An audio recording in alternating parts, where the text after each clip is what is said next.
میں ہوں Hadiqa on line Quran academy سے۔ بسم اللہ الرحمن الرحیم۔ اللہ تعالیٰ کے نام سے شروع جو بڑا مہربان نہایت رحم فرمانے والا ہے۔ السلام علیکم ورحمۃ اللہ وبرکاتہ۔ کیسے ہیں آپ سب؟ امید ہے کہ آپ سب خیر و عافیت سے ہوں گی۔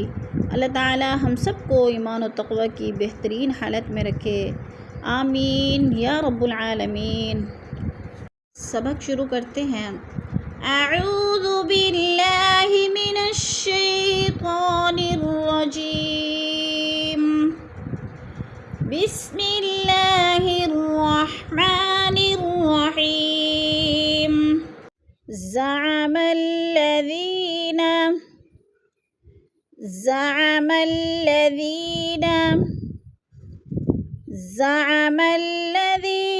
کفروا ان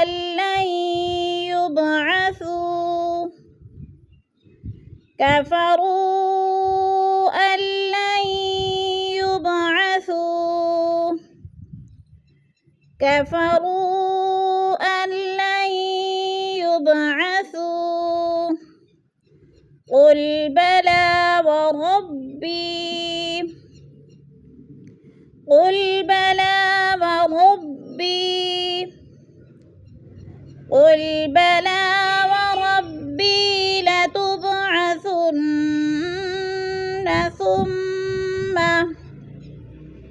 لتبعثن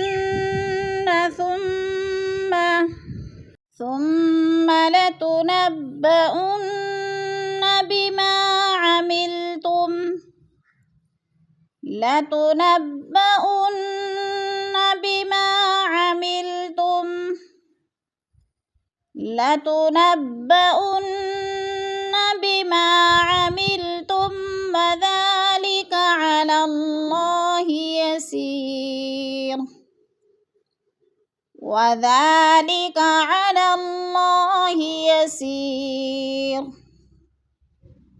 وذلك على الله يسير فآمنوا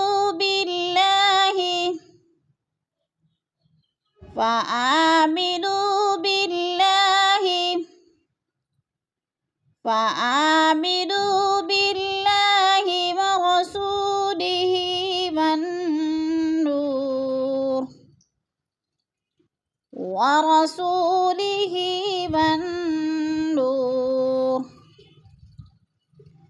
والنور الذي أنزلنا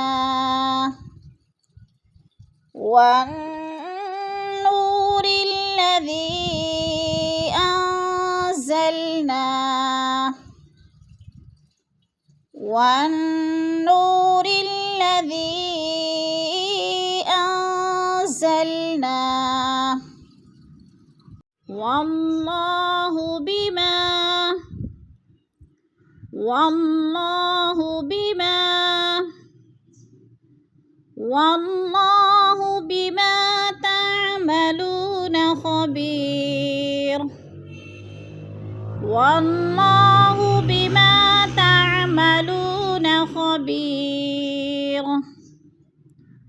اب ہم ان دو آیتوں میں 7 اور 8 میں تجوید دیکھیں گے کہ کون کون سے لفظ میں کون کون سا قاعدہ ہو رہا ہے۔ زعم الذین، الذی یا ساکن سے پہلے ذال کے نیچے زیر ہے تو یا مدہ ہو رہا ہے۔ یا مدہ کو 1 الف 2 حرکات کے برابر ہم نے اس کو کھینچ کر پڑھنا ہے۔ کفروا مد منفصل ہے، حروف مدہ کے بعد حمزہ دوسرے کلمے میں آ گیا ہے تو ادھر مد منفصل 4 الفی مد ہے، 4 الف کے برابر ہم نے اس کو کھینچ کر پڑھنا ہے۔ حمزہ کو لام کے ساتھ ملا کر ادغام کریں گے، لن نہیں پڑھیں گے، درمیان والا نون ساکن لکھنے میں آتا ہے، پڑھنے میں نہیں آتا۔ اور لیں پہ بھی ادغام ہے، ادھر بھی نون ساکن نہیں پڑھا جائے گا، لام کو یا کے ساتھ ملا کر مدغم کریں گے یعنی ادغام کریں گے۔ جیسے الَّن يُبْعَثُوا، یب پہ قلقلہ ہو رہا ہے، با ساکن ہے اور حروف قلقلہ میں سے ہے تو ادھر قلقلہ ہے، ہلا کر پڑھنا ہے یبعثوا پہ وہ مدہ ہے اور مد لازم لین ہے۔ قل بلا وربی، ربی پہ یا مدہ ہے، یا ساکن سے پہلے با کے نیچے زیر ہے تو ادھر یا مدہ ہو رہا ہے۔ یا مدہ کو ایک الف دو حرکات کے برابر ہم نے لمبا کر کے پڑھنا ہے۔ لَتُبْعَثُنَّ، لَتُب با قلقلہ، با ساکن ہے اور حروف قلقلہ میں سے ہے تو ادھر قلقلہ کریں گے۔ سنہ کی نون مشدد ہے، سختی سے جمع کر پڑھیں گے۔ لَتُنَبَّئُنَّ، انّ کی نون مشدد ہے، سختی سے جمع کر پڑھیں گے۔ بما پہ الف مدہ ہے، الف مدہ کو ایک الف دو حرکات کے برابر کھینچ کر پڑھنا ہے۔ اور علی اللہ کی اللہ پر پڑھی جائے گی، اللہ سے پہلے لفظ لام کے اوپر زبر ہے تو اللہ کو پر کر کے پڑھیں گے۔ یسیر پہ یا مدہ ہے، یا ساکن سے پہلے سین کے نیچے زیر ہے تو یا مدہ۔ فآمنوا، نو پہ وہ مدہ ہے، باللہ کی اللہ باریک پڑھی جائے گی، اس لیے کہ اللہ سے پہلے لفظ با کے نیچے زیر ہے تو اللہ کو باریک کر کے پڑھیں گے۔ ورسولی، ورسو پہ وہ مدہ ہو رہا ہے، اور ونو وہ ساکن سے پہلے نون کے اوپر پیش ہے تو ادھر وہ مدہ ہو رہا ہے، وہ مدہ کو ایک الف دو حرکات کے برابر ہم نے کھینچ کر پڑھنا ہے۔ الذی، ذی پہ یا مدہ، یا ساکن سے پہلے ذال کے نیچے زیر ہے تو ادھر یا مدہ ہو رہا ہے۔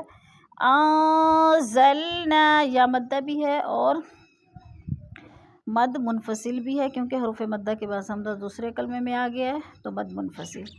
انزلنا، ان پہ اخفا ہے، نون ساکن کے پاس زا آ گیا ہے تو ادھر اخفا کریں گے، آواز کو ناک میں چھپا کر پڑھیں گے۔ نا پہ الف مدہ ہو رہا ہے۔ اللہ، اللہ پر پڑھا جائے گا اس لیے کہ اللہ سے پہلے لفظ واو کے اوپر زبر ہے تو اللہ کو پر کر کے پڑھیں گے، جیسے واللہ بما، الف خالی سے پہلے میم کے اوپر زبر ہے تو الف مدہ، الف مدہ کو ایک الف دو حرکات کے برابر کھینچ کر پڑھنا ہے۔ تعملون، لو پہ وہ مدہ ہو رہا ہے، وہ ساکن سے پہلے لام کے اوپر پیش ہے تو وہ مدہ۔ خبیر، یا ساکن سے پہلے با کے نیچے زیر ہے تو ادھر یا مدہ ہو رہا ہے، اور را دو پیشرون وقف کی صورت میں ساکن کر کے پڑھیں گے۔ خبیر، واللہ بما تعملون خبیر۔ اللہ العظیم۔ کلاس کے اختتام پر دعا پڑھ لیتے ہیں۔ سبحان ربک رب العزت عما یصفون، وسلام علی المرسلین، والحمد للہ رب